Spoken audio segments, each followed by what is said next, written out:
Another thing to keep in mind about this before we move on is that I got this on Amazon for about $17. I'm sure you could find some cheaper than that are a different brand, but I think Netgear is the best one to go. This was refurbished. They generally could go for more than this. So just keep that in mind when you're buying it. And make sure if you're buying it from another unauthorized retailer that it actually comes with a cable.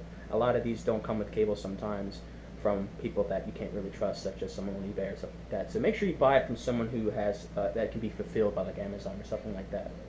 All right, so we're down here where my main network is configured, and what you'll see here is my modem gateway. It's my Comcast, and it's got its coaxial cable coming into it. This is a digitizer. This basically breaks down those signals into digital codes and digital languages. That and this thing will start assigning IP addresses locally. So it's 10.0.1, whatever, anything between 1 and 150 or 154, 254, whatever, 200. So for me, in my case, I have what's called a double NAT. You might be wondering what that means. A double NAT is where not only does this gateway provide IP addresses, but there is a device connected to its LAN port that goes into this device's WAN port, which is this gray one right here, this dark gray one. Yeah, I think it's that one. It's the dark gray one. And this white box, it's an Apple AirPort Extreme 4th generation. I think it came out in 2010. This also assigns IP addresses. Now, they tell you, especially cable providers will tell you not to do this. It doesn't really do anything bad. There's nothing wrong with it. Basically, it just means that these two things are assigning IP addresses. So this has its own local IP address on this network. And then this is also doing other things, too. So, okay. So, as you can see, I got 3 ports. I have, this goes to a power line adapter for my sister's room. This patch cable is the one we're going to be dealing with. I don't know why I bought an actual patch cable. I probably just should have used any other cable.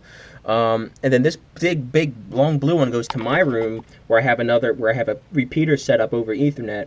And we'll get into that later if we have time. So, okay, so let's get this thing started. What you'll notice first is that you got to plug it in, and obviously that's where we're going to start. So what we're going to do is we're going to plug this thing in, and all the lights will start blinking.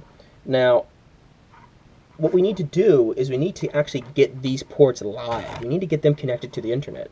So we're going to plug this thing in. Nothing's really going to happen.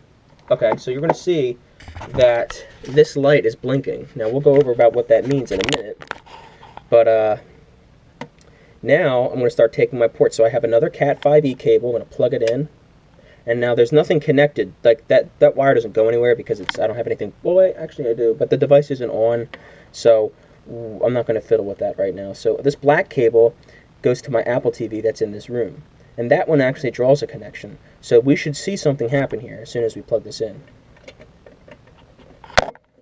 That wasn't supposed to happen. So, as you can see, the black cable and the cable that goes to the router their lights are blinking, and that means that they're communicating with each other. So it has a local IP address. Now this gray one, I'll plug that one in too. This goes to my Xbox 360. I don't play Xbox. I just use it as a DVD player. But I thought, you know what? Why not connect it to the internet? Make it on my LAN, whatever.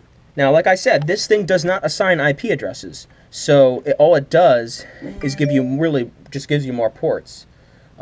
This is the thing that's assigning the IP addresses. And one thing to note is if you have repeaters set up, like if you wanted to use it how Apple likes to set things up with Apple AirPort Express, which I have 2 of them. I have one connected to this device over wireless and one that's connected over Ethernet. But what's weird is I don't understand, but the one Express that's in my room, which is supposed to be extending this network over Ethernet, is actually not in extend a network mode. I just found this out yesterday. It's actually in create a network mode, and it just has the same name and password. So I guess theoretically, I would think that there'd be 2 networks in my house that have the same name, but I guess not. I don't know why. So who knows why? I'm not a huge expert on this stuff. I know I should be, but that's really what you're working with here. And of course, you can plug anything into this thing. You can plug in gaming systems. You can plug in printers that have Ethernet. You can really anything. I mean, I have a perfect example. I have another,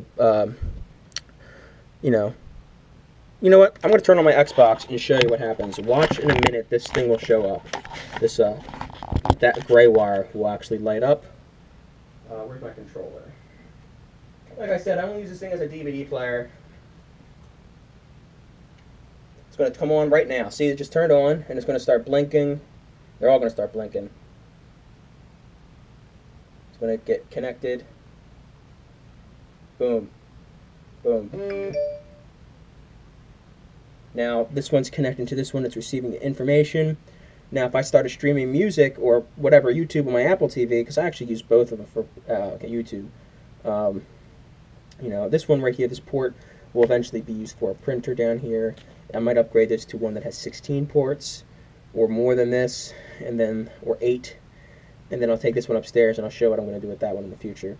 So, yeah. So this is where it goes. It goes to one of my Airport Expresses. As you can see, the Cat5 cable that runs from downstairs goes into the WAN, which is the wide area network port. It receives internet, and now it has one LAN port that goes here. So it's ready to go. I have a speaker, as you can see, 3.5 millimeter jack. At least Apple hasn't gotten rid of it on these.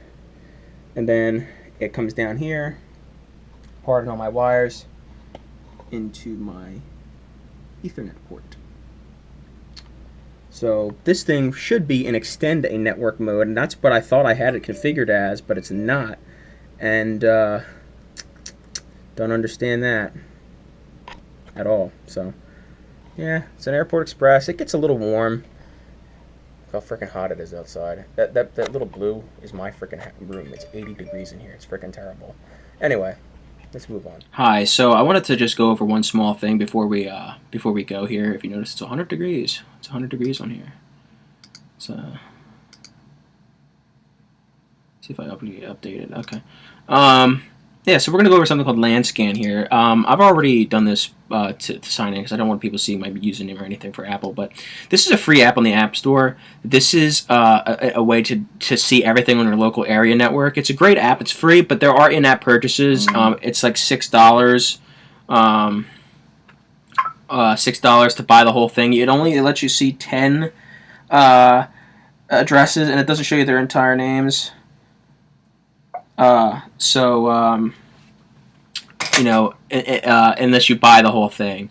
I have it on 2 Macs, so sometimes I'll have to restore the purchase information. I'm going to click scan, and you're going to see a lot of stuff. I turned things on purpose, and this is perfect because it actually has a lot of people on my network today. So this is basically everything that's really would be on my network at any given time, except for my other Apple TV. I don't know why it's not there. I hope something's wrong with it.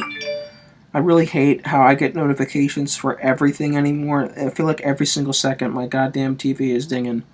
My phone is dinging. I hate it. I just hate being connected to everything. It's just annoying. Alright, so I just got it on here. So this is the freaking scanner. It shows you everything. It shows you the host name of what it's called. This is my sister's phone, my mom's iPad, my other phone, my new phone, Apple TVs, my base station outside, base station. Both of these have AirPlay.